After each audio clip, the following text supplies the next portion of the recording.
On 28 April 2025, Workers' Party Chief Pritam Singh countered comments by Senior Minister Lee Hsien Loong regarding the opposition party's position on the aborted Income-Allianz deal. Singh suggested that Lee only wants to present one side of the facts. Speaking to the media during a walkabout in Tampines GRC, Singh explained that there was good reason, as recorded in the Parliament Hansard, for WP's abstention from voting on an amendment bill intended to block the merger. Maybe the senior minister has forgotten about it. But I think that answer is very clear on the Hansard, and I invite the media to actually look at that answer, Singh remarked. Singh pointed out that Lee's framing of the issue gave the impression that WP was responsible for government decisions. The way the senior minister characterized the issue is as if WP were in government or WP were in charge. But WP were not in charge, he emphasized. He added that while Lee laid out an interesting analogy during his rally, he had sidestepped the core issue raised by CNA, that no Labour MP had spoken up during the parliamentary discussions in August 2024. Responding to Lee's argument that 6 non-Labour PAP MPs had filed questions regarding the deal, Singh highlighted the significant imbalance between PAP and Alternative Party MPs in Parliament. It puts into perspective the ratio of how many PAP MPs there are in Parliament and how many Workers' Party MPs there are in Parliament. The ratio is not 1:6. It is closer to 1:9, Singh explained. He stressed that even if Singaporeans were to vote all 26 WP candidates into Parliament, the proportion would still heavily favour the ruling party, with a ratio closer to 3:9. And that's something that the voters have to think about very carefully, Singh added. Singh reiterated that the PAP government retains sufficient space, leeway, and focus to handle the pressing issues facing Singapore.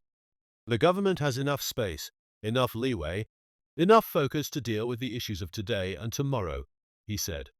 At a rally on 27 April, Lee said the Workers' Party had nothing to do with the blocking of the deal, highlighting that WP MPs had abstained from voting on the amendment bill when Parliament passed the legislation in October 2024. During the debate, WP's Sengkang MP Pritam Singh said the party supported the government's action to block the proposed acquisition on public interest grounds based on publicly available information. However, she noted concerns about the nature of the legislative process. However, we believe that the downsides to whether this bill will be seen to be rushed and retrospective legislation making, and this assault on legal and regulatory certainty, that changing legislation in the middle of a major live transaction means that we would need to register our abstention on this bill, she explained. Later that day, WP reiterated its position on Facebook, questioning whether the urgent amendments were truly necessary. The proposed deal, announced in July 2024, involved German insurer Allianz acquiring a 51% stake in Income Insurance for approximately 2.2 billion Singapore dollars.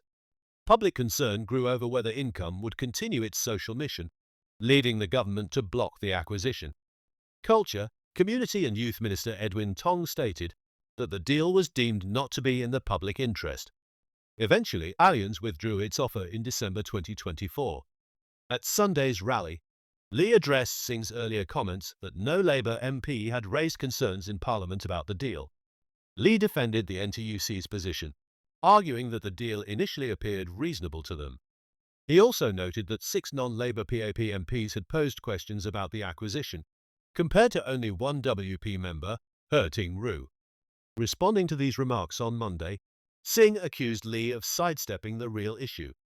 The ratio isn't 1:6, it's closer to 1:9, Singh reiterated, referencing the disparity in the number of PAP and Alternative Party MPs. He added that even if WP's entire slate of candidates were elected, the PAP would still maintain a strong parliamentary majority. WP Chair Sylvia Lim also weighed in. She explained that WP's abstention was a principled decision aimed at preserving Parliament's role as a check on executive power. To suddenly change the law to affect a live transaction, this, business certainty-wise, is actually not good for Singapore, Lim said.